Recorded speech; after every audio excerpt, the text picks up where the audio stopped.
Hamıza bizə bir test edəcəm. Əgər ki, pis alışqanlıq testi edirəm. Əgər ki, 10 barmağınızda tutun indi. Əgər ki, 5-dən deyil, 4-dən az barmaq indirsəniz, onda siz pis alışqanlıq testi. Pis alışqansınız deməkdir. Başlayırıq. Birinci sual. Əgər ki, ananla atana pis söz dediysə, bir barmağını indir.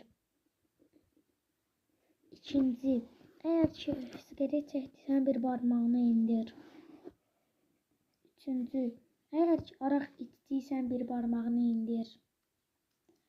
Dördüncü, əgər ki, pivə içdiysən, bir barmağını indir. Beşinci, əgər çaxır içdiysən, bir barmağını indir.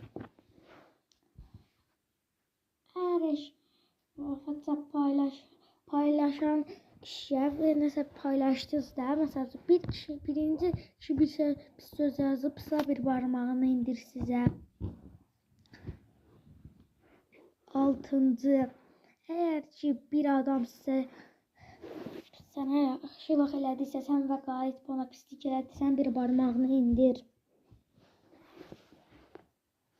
Yedinci, əgər ki, bir adam səndən nəsə eləyibsənsə, bir adama üzr istəmirsənsə, bir barmağını indir. 8-ci, əgər ki, anan və atan sənə yaxşılıq etdiysə, sən onlara pislik edirsənsə, bir barmağını indir. Və 9-cu, əgər ki, bir insan sizi döydürsə, bir barmağını indir məktəbdə. Və 10-cu və sonuncu, əgər ki, bir mərtəbədən kimsə yıxıldısa, pis hadisədə gülürsənsə, bir barmağını indir.